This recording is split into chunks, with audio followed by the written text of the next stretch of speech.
Tip my hat to the new Constitution.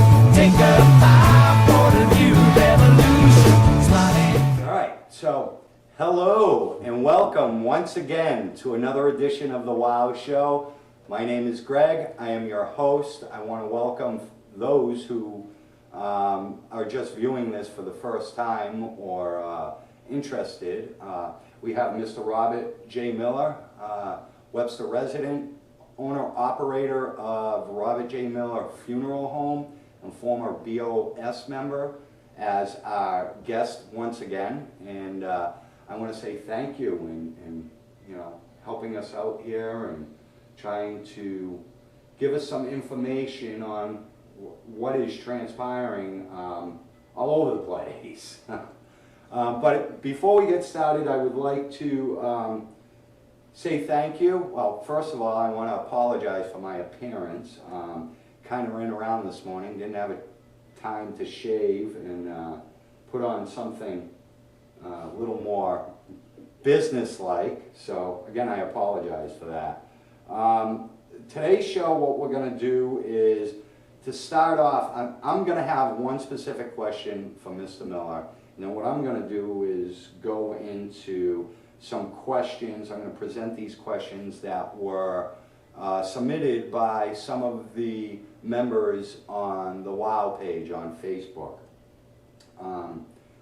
So that's basically it. And after that, we're gonna discuss some of the things on this past Monday's budget meeting at Bartlett High School as well. So, first of all, and I'm not sure if I asked this on the last show, but I'm gonna ask it now. I think I might have, but I want to be I want to be specifically clear on this. What type of background do you need to have in order to hold, say, a BOS position or an employee position within the town? Now, let me expand on that a little bit. Do you need to hold a degree in a special area in order to, you know, be put in these positions? Like, say, do you need a business degree or an accounting degree to work the budget or the accountant or, you know, whatever? Even as a board member, do you need to have certain credentials in order to do these jobs to the best of that individual's ability? As far as the accountant, she has a degree. You have to be certified also by the Commonwealth of Massachusetts on a few different things. Like, for example, tax collector, treasurer do. The accountant and her associates that are in that office have been working at it for years and years. They understand municipality rules and regulations for accounting and the state regulations. That is a must. Otherwise, what can you do? I mean, you couldn't operate. I know there was, for example, a few years ago with the former treasurer and the current collector, they did get accredited through the Commonwealth, and I believe that took them about a year and a half to get the credit, you know, their credentials for that, to be certified by the state. As far as the Board of Selectmen, it's basically a popularity vote or unpopularity vote. The idea of it is you should have, it's always nice to know some background of the town, how it works, and I don't have all the answers, that's for sure. I don't think any of us, past, present, future, have all the answers, especially when it comes to a budget. You look at, you have a spreadsheet of, say, for example, 2014, 2015, 2016, presented, actual, what's been spent. I do happen to sit on a couple other board of directors in town on a couple of organizations, and we get that monthly. We don't get that in town as Board of Selectmen. That is up to the administrator to go over the budget with us, and he has help from all of the departments. For example, the accountant, his whole financial team, as a matter of fact, or hers. At the, you know, now we don't know what we're going to do. You know, right now that was presented by the interim administrator. But quite frankly, you'd have the accountant, the treasurer, the assessor, and if I've missed somebody, I'm sorry, that are responsible for that. They go to the departments, each department find out what their expenditures may be or are. You have to also think about contractual issues, overhead.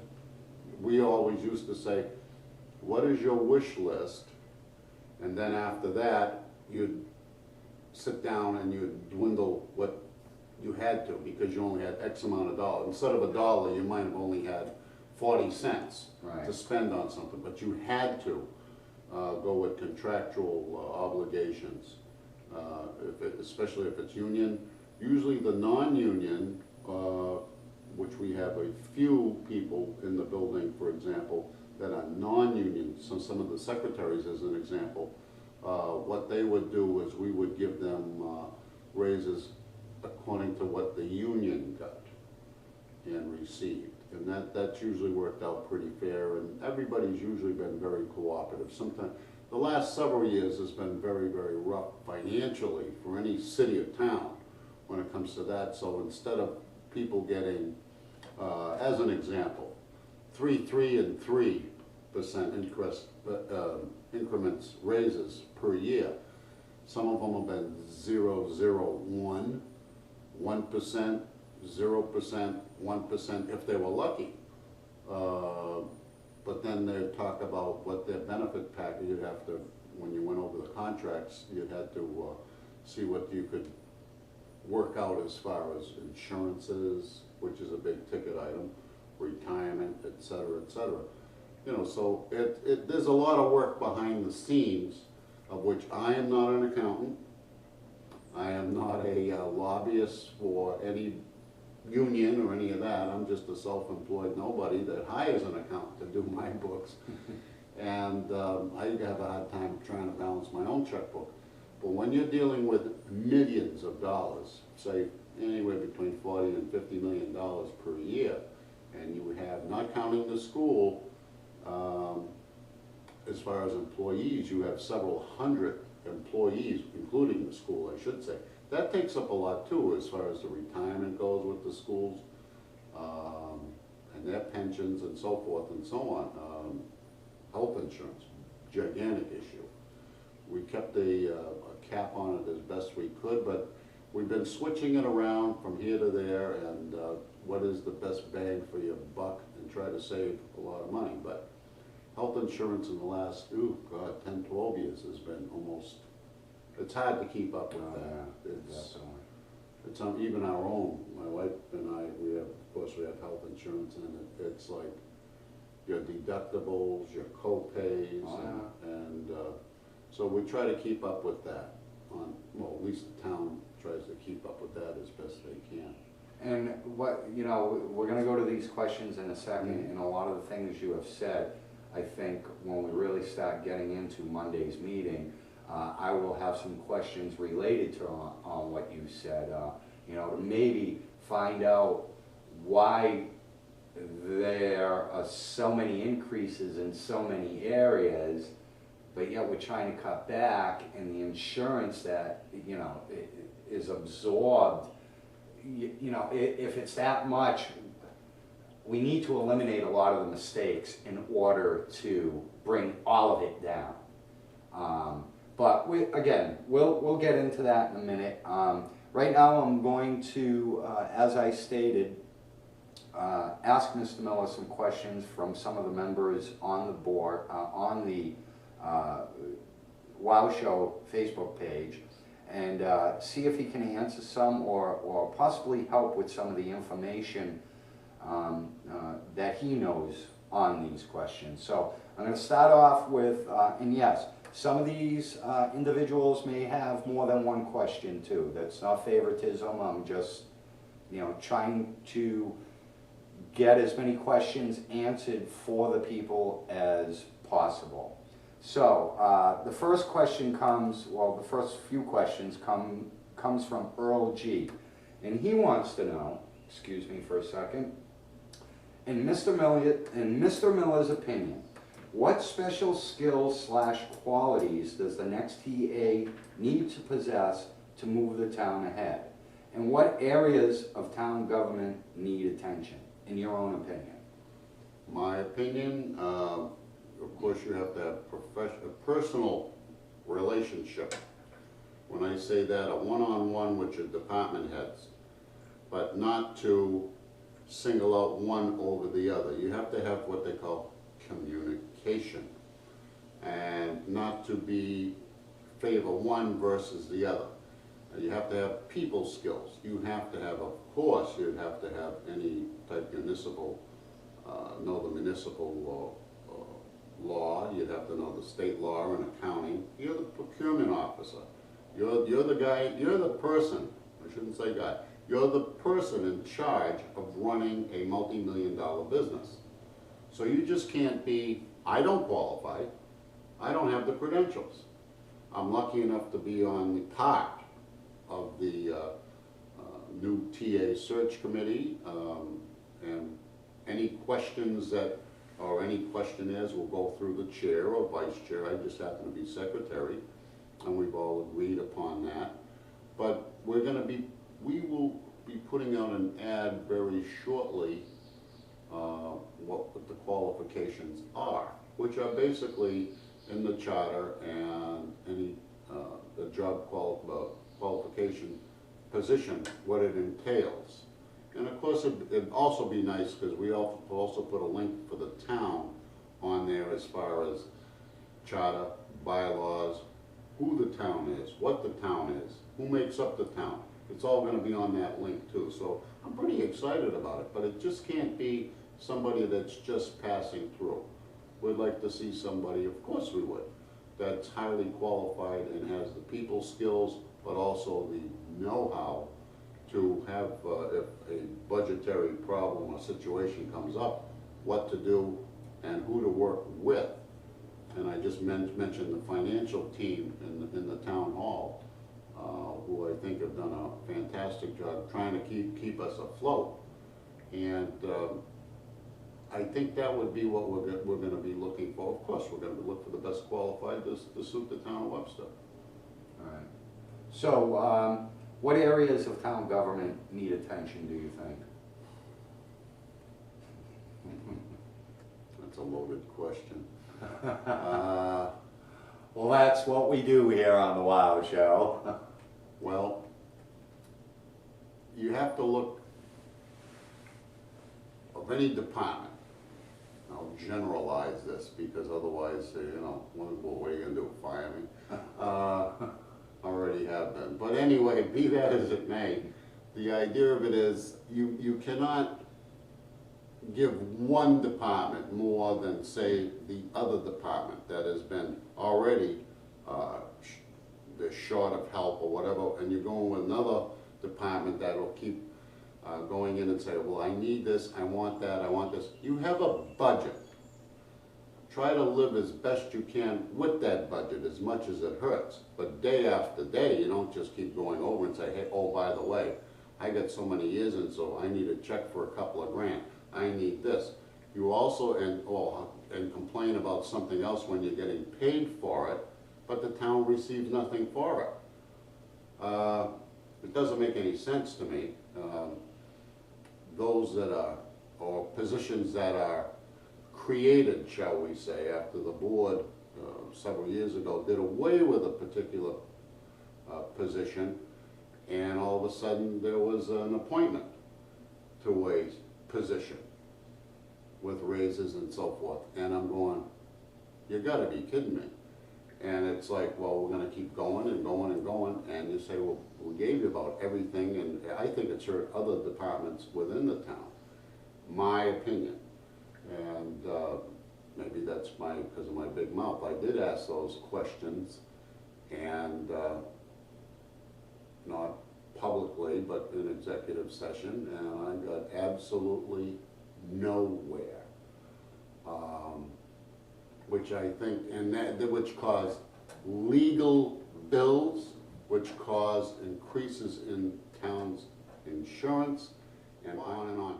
I just want to know bottom line. I'm not gonna chastise anyone, I just wanted to know the answers. And with the former administrator, I got chastised to the point where I said, if I said, that's strike two. You say one more word, I'm throwing you out of the meeting. It's not your meeting, it's the Board of Selectmen's meeting.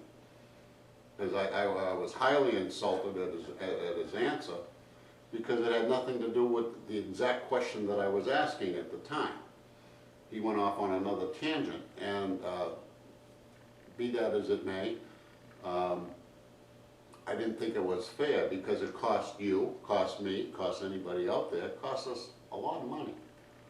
And it's gonna continue to cost us a lot of money until we get an administrator that says, wait a minute, enough is enough. This is what you have, live with it. I mean, if you have, for example, an overtime account, and by July 1st, you know, your budget goes, kicks in for the new fiscal year, and by November, you don't have any overtime money, what's going on? Oh, it's been that way for several years. Doesn't mean it's right. You have other funds available that nobody knows about, allegedly, because that's a separate accounting item. Does not have to do with the town accountant, by the way. This is something else within a certain department, and you say, well, if you have all this dough kicking around, or allegedly kicking around, why don't you use that to offset some of your other things? Well, we did. We bought a refrigerator. We can't do it with that particular money. So I don't want to hear that. That's a bunch of baloney. That's about who shot John. You know, don't blow smoke and tell me it's a forest fire. I might not be the brightest light bulb in the mall, but I'm not stupid. Right. And you just say, give me a break, you know? And but that's just an example. So what do you think? I mean, you think it's kind of widespread through the whole? No, you have a lot of good departments that are working, quite frankly, at a minimum amount of people as compared to maybe several years ago.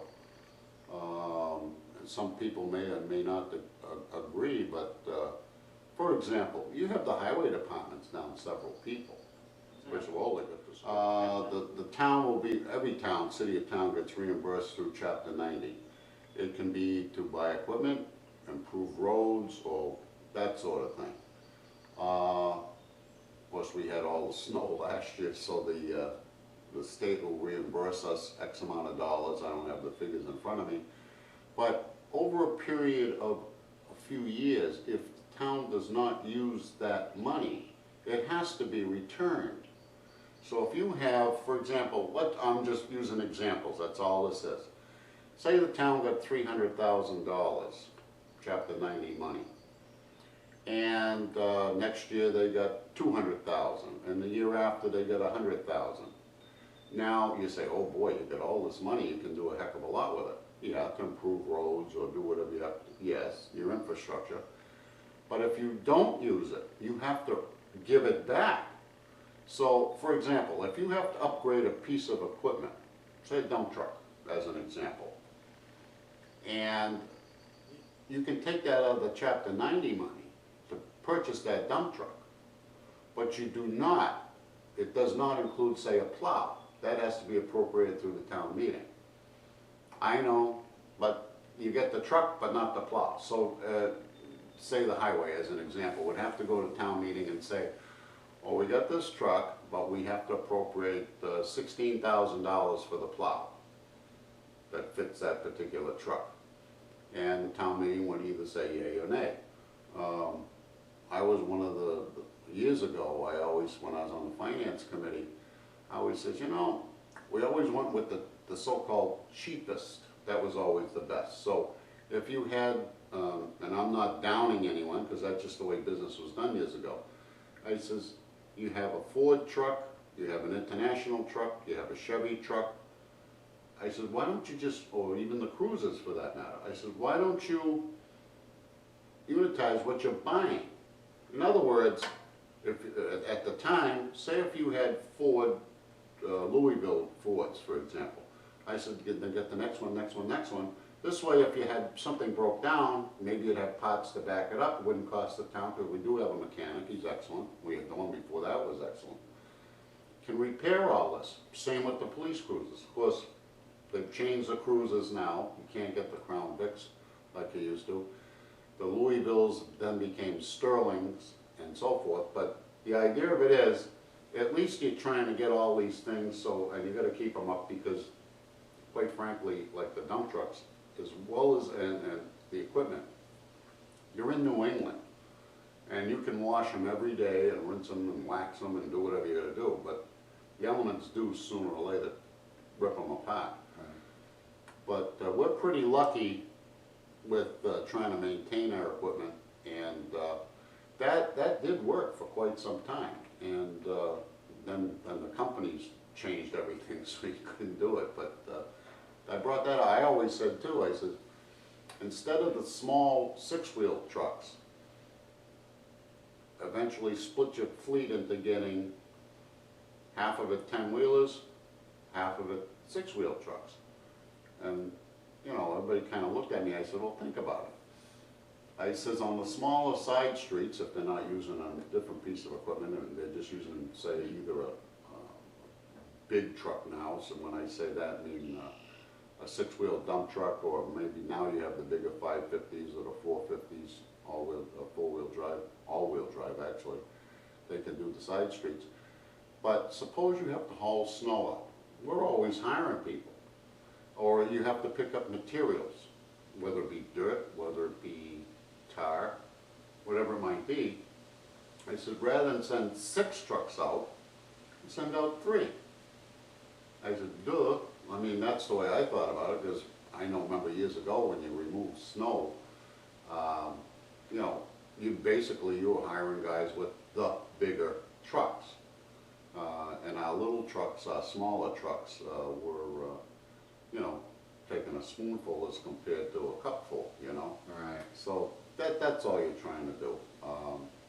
And actually, then you cut down on your maintenance fees and so forth and so on your vehicle, in your fleet, whether it be a police cruiser, whether it be, say, a dump truck, as an example. Right. But again, if you don't use those Chapter 90 monies, you will be told, hey, by the way, since you didn't use it, that means you don't need it, send it back. Has that ever happened? No, but I do remember that it's almost, you're trying to fulfill your, replace things that are broken down or have no value anymore. You can legally do it and replace that vehicle with a newer vehicle or a new vehicle, and it costs the taxpayer zip, except for say a plow, as an example, which to me is a good deal. Because you don't want to be spending, say, I'm just going to throw a price out, say $100,000 or $150,000 for a vehicle, truck as an example, and go before the town meeting, and some will say yes, some will say no. If the no's win, guess what? You don't get that vehicle. Then you're going to say, well, my street wasn't plowed right. Or you have an old fleet and they keep breaking down, so you're forever putting money into these vehicles, and what do you end up with? Junk. Well, and that's the thing too. I mean, listen, you know, we're trying to save money here. Mhm. And I mean, I'm not saying all the issues would be fixed. I'm not saying everything will go away. I mean, because, I mean, that's not realistic. That's not... We will never fix everything that's broken. No, but you know what? I believe there are steps that could be taken to prevent some of the things that are happening. You know what I mean? I mean, it doesn't, again, and I might have used this analogy before, it doesn't take rocket science on some of this stuff. It really doesn't. To me, it's just common sense. But, let's get on with the questions, because I want to get into the meeting. Okay. So we're still on Earl G, and his second question is, would Mr. Miller ever consider running again? Sure, it's my town. Not my town personally, but this is where I was born and brought up. This is where I happen to work. You know, and quite frankly, even when life is done, I'll be down the road. I already have a cemetery. I can't leave. You're stuck I'm there. stuck here. So, if, you know, it's a ways off. I have, you know, I said, maybe I'm getting too old, maybe people just say, you know, he's been around too long or whatever. But you can go to other towns where there's been select people in and out for years and years and years. I still have an interest. I'm not gonna say I'm gonna give up, but I would, right now I'm gonna just do my regular job. I stay a little active on a couple committees in town, which I'm very happy to do. One was the ADA committee. I'm very pleased to be on that. We've got a nice little board on that to bring things up to snuff with the town on Americans, under the Americans with Disabilities Act. Again, I'm on this. I'm very happy and fortunate to be have been appointed on the town administrator search committee. Little things like that. Yeah. So I'm not privy, of course, to everything. That's fine. That doesn't bother me. I don't watch the meetings because I don't want to be screaming at the TV. So I figured. Let's not. And before we close the show, I want to get on. I want to get on a meeting I seen years ago, and we'll discuss that. And I'll tell you, it doesn't seem like it's changed too much. But for the third question from Earl G. Excuse me. Just to make everybody aware, Mr. Miller had a prior obligation Monday night, so he could not make the meeting. So I'm going to try to explain this question to him as best I can, so he might be able to elaborate a little better on it. I guess at the meeting there was one part where they wanted to give the building inspector some more money. One of the BOS members stood up and went in front of the podium and spoke on behalf of the building inspector, I believe, and he made comments supporting the building inspector.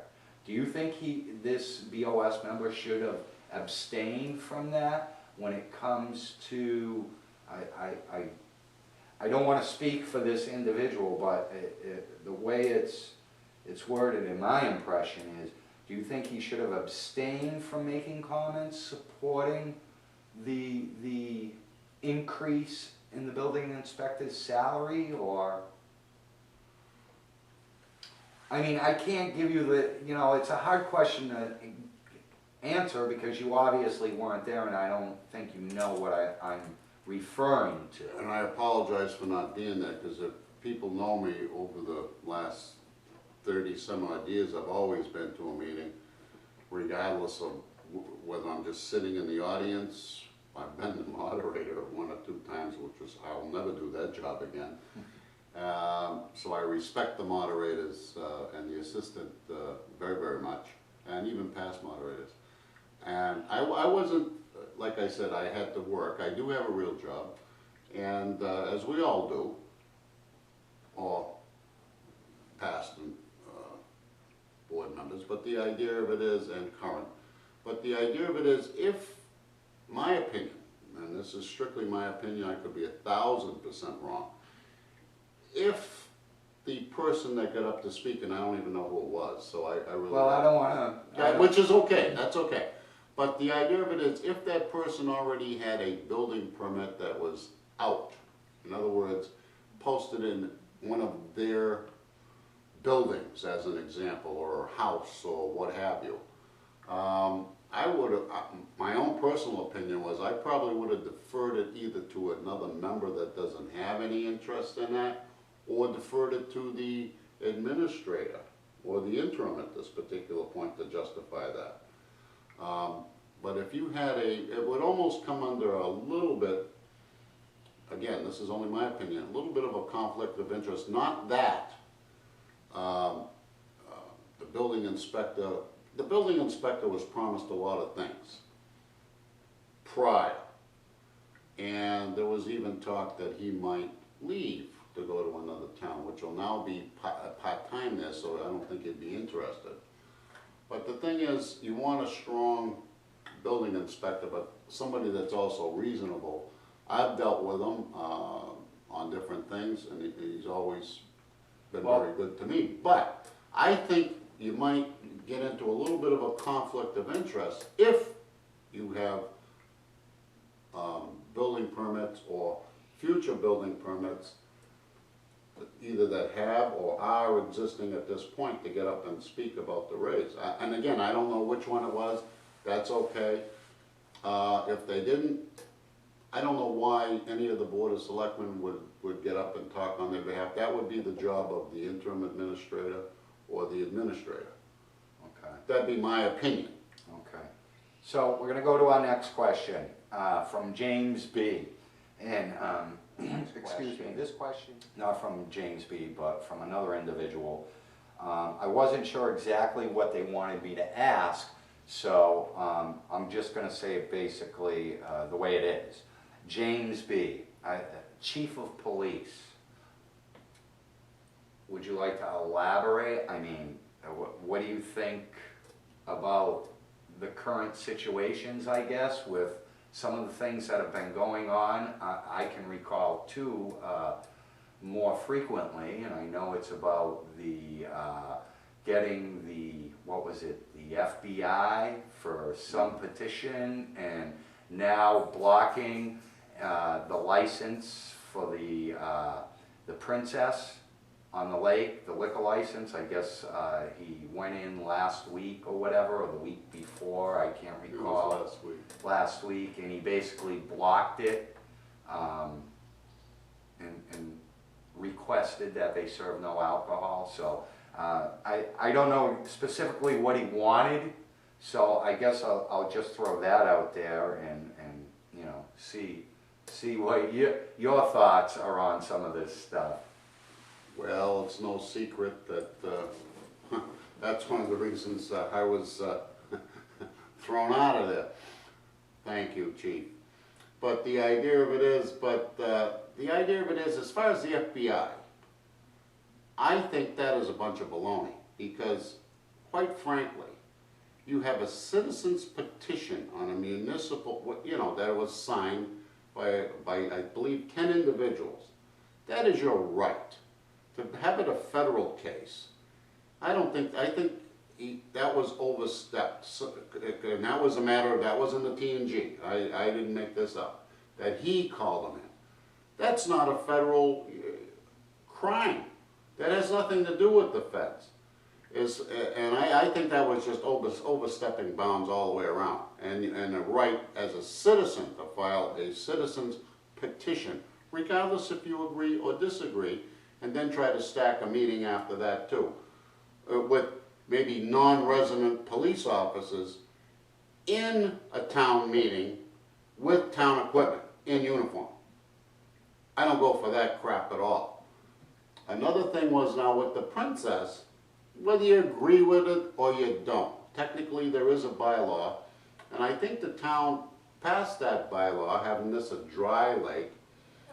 And again, this is only my opinion, because there's a state-issued license, I believe, for that. But we went, I believe it was on a state recommendation from the environmental police, that declared the lake be dry. So now you have another state agency that says, well, no, we'll give you a license, but one had already said no. So the state's in conflict with itself, my opinion.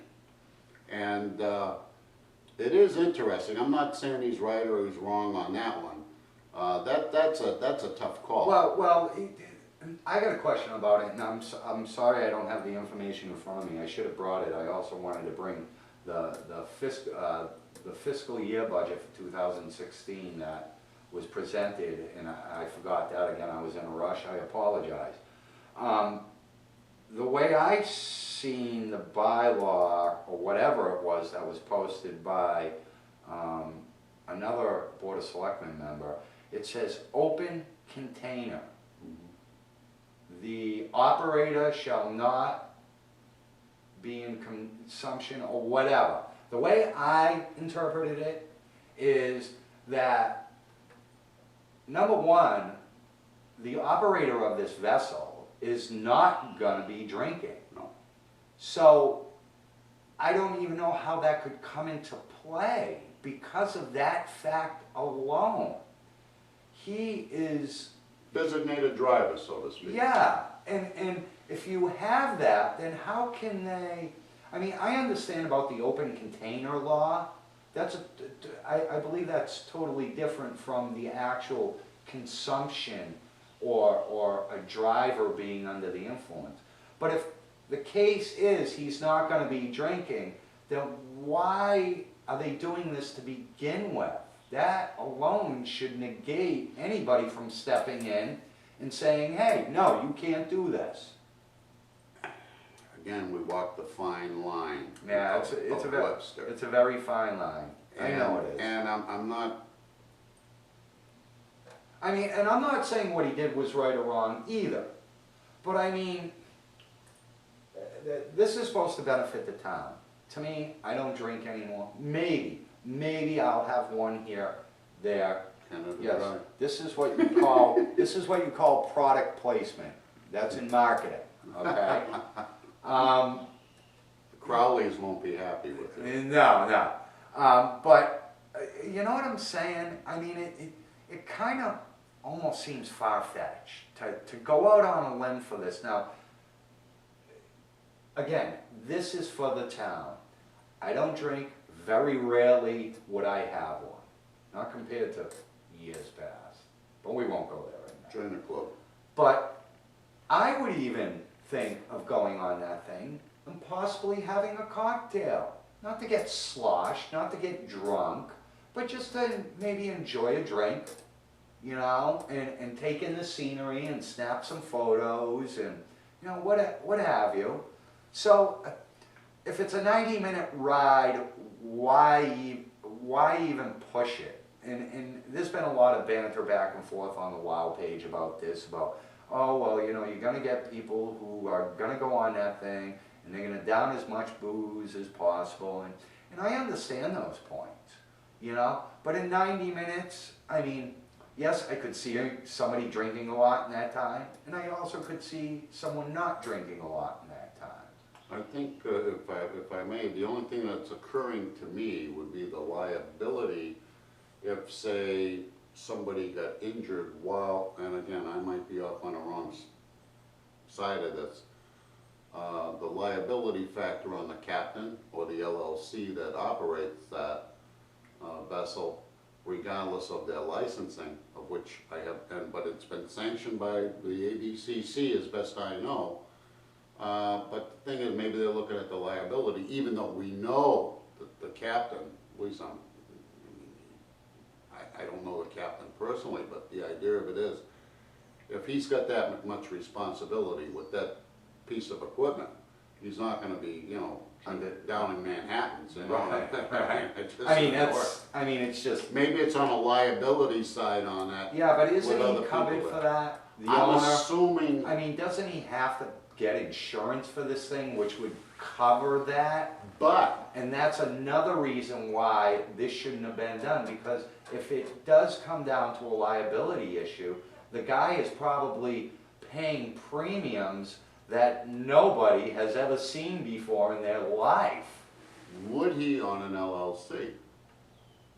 You'd have a cap. Like the state has a cap. I wanna sue the state for Well, X. is the owner of this the same owner that owns Indian Ranch, and is it an LLC? That particular thing is on the Webster Ventures, I believe it is. I might be wrong, but that's how I thought I read it. And, again, you have limitations as to, your cap as to what would happen, which was always one of my concern is safety. My own opinion was, well, of course we had the foreswimming, which drifts on that a little bit, but the idea of it is, do we, because the environmental police are only gonna be here during the fireworks. Right. That's it. So when everybody goes in or out of the cove, North Pond, from Middle Pond into North Pond and back, you'll see the environmental police. And I'm not picking on them because they just don't have the manpower, or lady power for that matter. But the idea of it is, that's the only, we don't own it. as a town. Right. But we're almost stuck with the liability of it if something goes wrong. And the reason I say that is because we've made a police presence on this lake for years, okay? And we have emergency vehicles like with fire or EMS, whatever it has to be, if there's an emergency. So that if there was God forbid, and I hope this doesn't happen, if something were to happen with that boat, or any boat for that matter, I mean, I want a police presence there. I want some other type of emergency vehicle, because what if you just have somebody, they have a small boat and something happens, God forbid. You'd have a pretty good response right out there, okay, to help that person or a couple of people. What are you gonna do if you got 125 people? We don't have the capabilities, but would you be then in a class action lawsuit? Part of it. And you make a lot of good points here, but you confused me a little bit, because the way I understood it is the state owns the water. They do, yes. So if this happens on the water, why would the town be liable? Because, and let me ask you this, because it's the same thing for the construction going on Thompson Road. Yesterday, I seen Yeah, I saw that. a couple Connecticut residents, it split it. I mean, it split his tire and his rim, and he was ticked. But yet, you cannot go after the town for that. So, State highway. you see what I'm getting at here? Why, if they're not even legally binding because the state owns it, how can they step in and say, no, you can't do that? The only reason I'm saying that is because it was an adopted bylaw of the town of Webster, which I believe was adopted from the state environmental police. I know the gentleman's name, matter of fact, he just got promoted to major about 3-4 weeks ago. And he knows everything about this lake. And I have a lot of respect for him. But that's the only reason I'm saying that. It's like, we're one removed, but we could be one and the same as far as any, if God forbid something happened, as far as a class action lawsuit. I know. It's really confusing, more so than I ever imagined.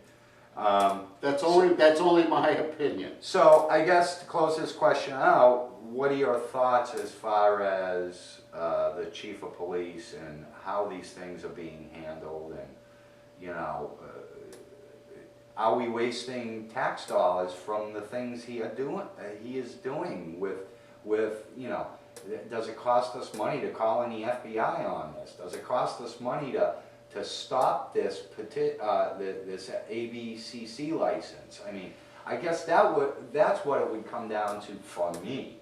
I mean, aside from the fact that, I mean, come on, anybody can figure out then why would you call him for something like this? I mean, I'm not familiar with town law and how it all operates, but even to me, that seems a little outrageous to be calling the FBI on a citizen's petition.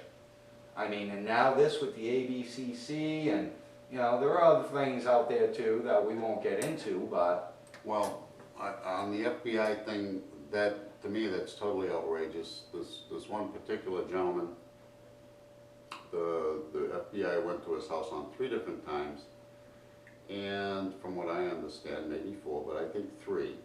And he's not, shall we say, the healthiest person. He's on the medication. He has some medical problems and issues. But, you know, it's like you're almost getting borderline harassment by big brother or big sister in this case. Right. And I think that, my opinion, I think favors were called in from here, there, and everywhere to come in to maybe to intimidate. And to me, that's all it is, a sheer intimidation. And I've always said, if you're gonna get somebody, it'll be on fear and intimidation in this town.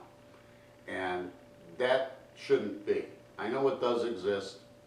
I'm not just saying this, it does exist. And if you don't agree with somebody, that's your right. You don't have to agree with me or you or anyone else. That's okay, that's your privilege as a US citizen. But don't get to the point where, well, if you don't do it this way, let's see what'll happen to you. Ta-da. So that's why I'm on the WOW show. But anyway, but And we enjoy having him here, let me tell you. well, my blood pressure is fine. My medical condition is fine. I work a little bit harder, but that's fine too. And you know, but I think that was overdoing it. That was and then ironically say to somebody, oh no, I wouldn't do that. The next day it's in the paper, but you're on vacation for a couple of weeks. Wait a minute. Whenever somebody gets backed into a corner, you just don't take off for a week or two, regardless of if it was planned or not. Right. Don't light the bomb, set it on fire, you know, and blow up everything, and then say, well, I gotta go on vacation because of this, or that doesn't hold any water with me. Yeah. So, all right, well, we'll move on to the next one. This is from Kelly WG, and she basically did the same thing as James B., building inspector. Now, I don't know what she wanted to exactly know, but I would, again, I'm not speaking for these individuals because, and that's something we will talk about later down the road as far as being a little more descriptive with these questions. Basically said building inspector, and I don't know what she meant, but I'll ask it to see if maybe this is what she wanted to know. I'm not completely sure on this. But I would ask, how is the building inspector, and what would you, they were asking for, this was the thing, I guess. This BOS member, and I'll go back to, you know, Earl G's last question about the BOS member standing up, because I believe the building inspector was one of the ones who was getting a major pay raise, at least, and I could be wrong again. About 20,000. Yeah, and to me, I mean, I've never seen anybody get a $20,000 raise unless it was a CEO.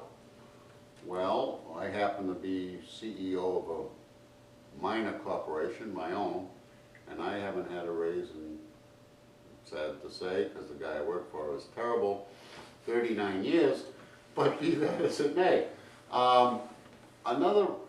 It would all depend on his, and I'm not making excuses for him, this is only the way I'm seeing it.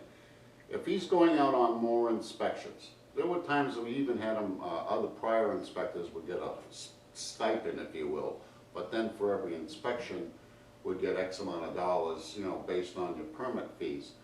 I think what they're trying to do also is it's basically the fees and the permit fees are offsetting his salary or the secretary or both, so that office is basically self-sufficient.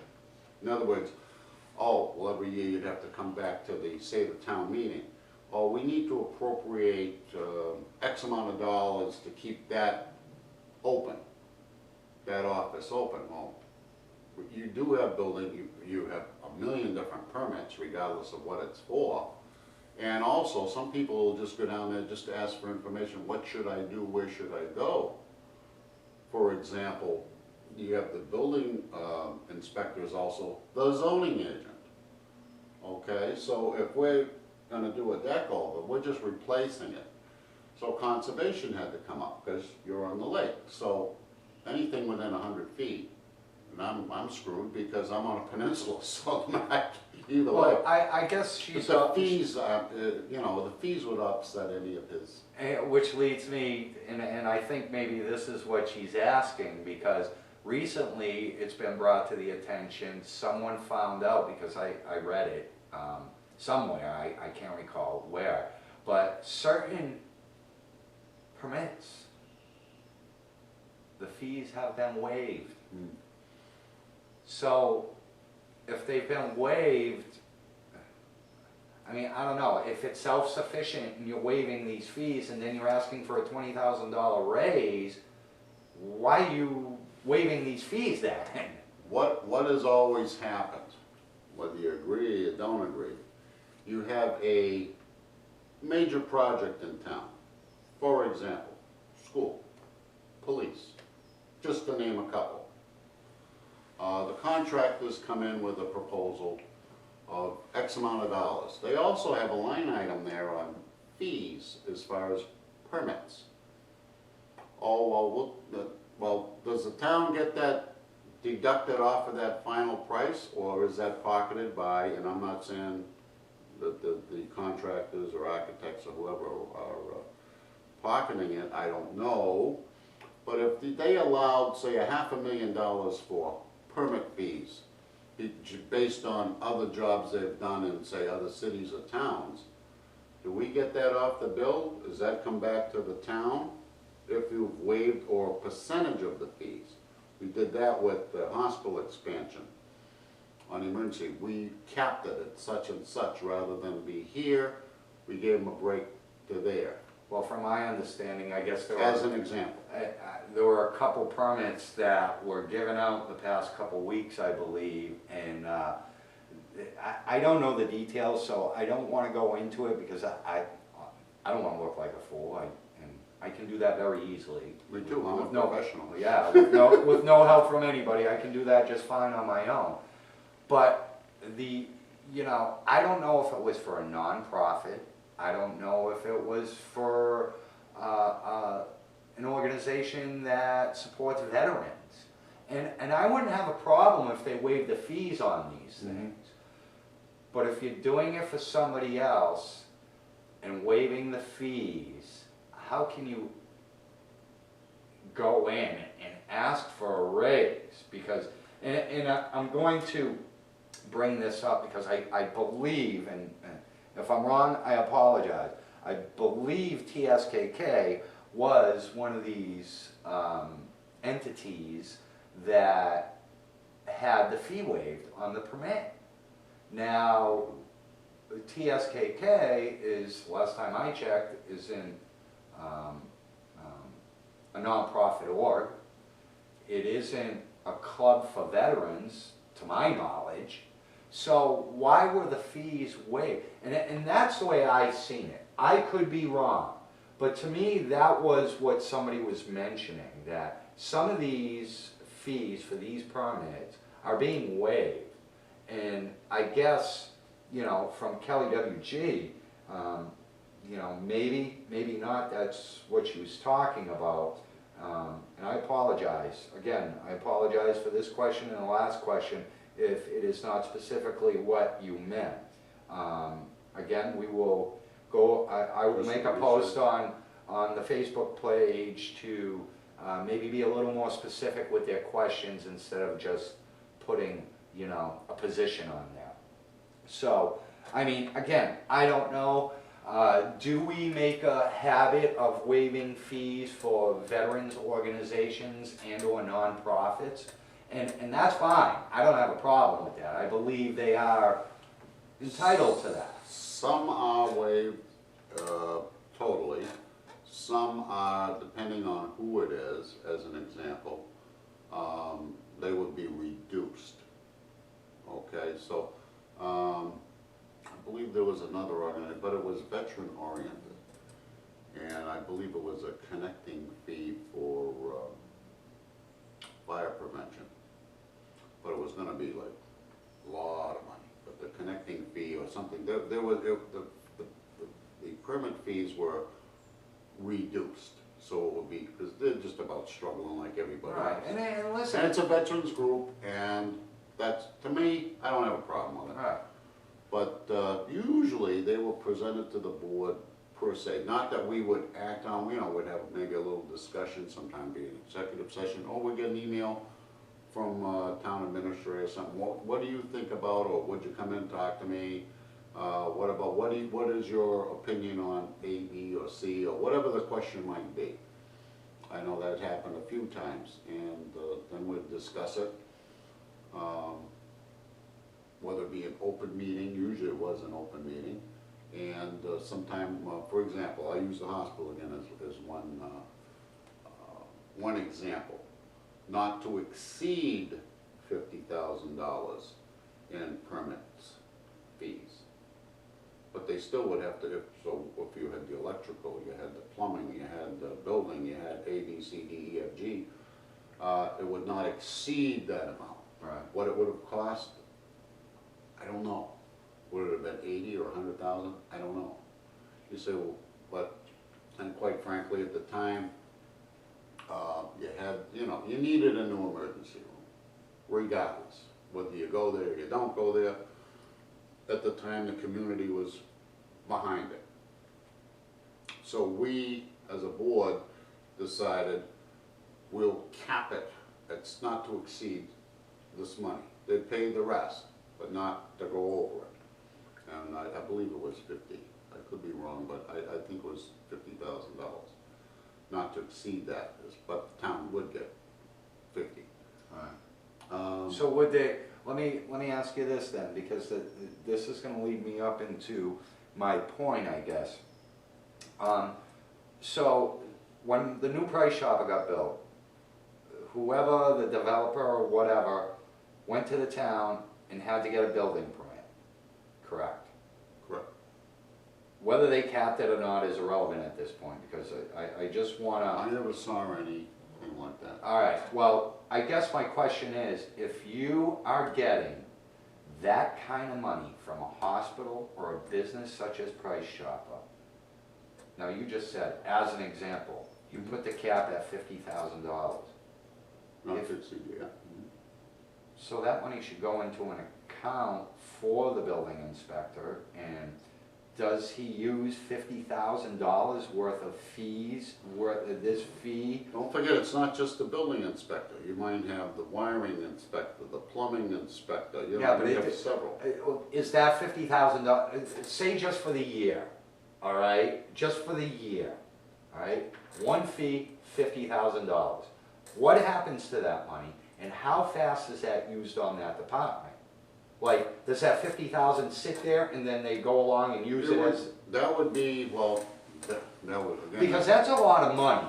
That all would right. be up to the account. Now, on that, whether they put that into the certain departments or whatever, I don't know. I'm being right Well, shouldn't it upfront. go right into the building inspector? There should be. How the accounting goes as far as the town, not without going into the general fund, you don't wanna put it in the general fund. That should go into a certain account for, say, the building, plumbing, pay their salary as an example, wiring. Everybody should have their own little account. Like if you go before zoning or conservation and you have to show plans and so forth, and there's a fee to advertise and all that sort of thing. And that would be, you basically pay for the advertising. And if it's approved over a period of time, then you would get any monies back that was overpaid, That's how that usually works. Well, I But guess, as far as separate, if you had 1 million accounts, I don't know. because to me it would seem, if you're getting that kind of money, and I'm not saying you're getting it across the board, I mean, of course you're not gonna go to a resident that's like yourself, that's trying to get a permit to do a little more building. It's not gonna cost you $50,000. No. I understand because it's the hospital, but that's a lot of money, No. all right? 50G, all right? Within a year, is that used up by, how much does it cost to really send the building inspector out? Is all those funds used within the year on whether it's the electric inspector or the plumbing inspector or the building inspector? I guess what I'm saying is, how much does it cost to put all these people out there? And would it suck up that whole $50,000 within a year for what they do within that year? They probably could, depending on the scope, because they have to go back numerous times on different stages of any site. But is that for do they use any type of material? While that permit is in force, as I believe, they have stages. Okay, we're gonna do the digging, this is the proposed deal, now we're gonna put the foundation in. but you also you're paying for their expertise as the state would have it. So in other words, okay, which I know nothing about building, that's obvious, or wiring or plumbing. I'm gonna go in, yep, that looks pretty good, yeah, concrete's there, so okay, that's all set. But is it reinforced, is it this, there's a million questions. Right, And right. each inspector has to know these things, is that in compliance to code? So if you were going back there, say, 40 times during the year, and I don't know how many times they go, I have no clue. Or if maybe they go every week, maybe they go every day to see what's going on, to inspect what's going on, I would say they justify their cost and their needs. Okay, all right, no, and that's fair, I'm again, sticking up for them. And I'm not looking for anything on them, I'm just trying to interpret some of this stuff for my own knowledge, you know, because I don't, listen, I've told you and I've told many of people, not just on the show page, face to face, listen, I don't know the first clue about this stuff, you know? I don't know it all either, I, trust me. I'm trying to learn, and and don't get this wrong, I'm not using you. Oh, sure. But I'm using you for your knowledge so you can help me as a resident and a taxpayer understand some of the things that are happening. Because, to be honest, I can't. And again, getting back to say the inspectors, they all have to pass rigorous tests on state codes, etc. And I believe those tests And- are very expensive. Yes, they are, and they take a lot of their time. And quite frankly, codes can change, like regulations change. Like the wind. It does, like the pages of a book, Alright. or sands through an hour. Oh boy, don't even get me going. Alright, we got one more quick question and then I want to go into this week's meeting on this budget for a little bit, if you have a little bit of time. This comes from Carolyn S. and Leanne M. Yes, yeah. Do you have any idea on what happened to the water trough Yes. that was on the side of the town hall? Yes, matter of fact, before you got here, I made a couple of phone calls. It is in storage, highway has it, it will be put back near the town hall once that is all done. Not in that same spot, it'll be in a different area. But they will be putting that back, that's part of the design, once they get that whole area. I tip my hat to the new Constitution. Take a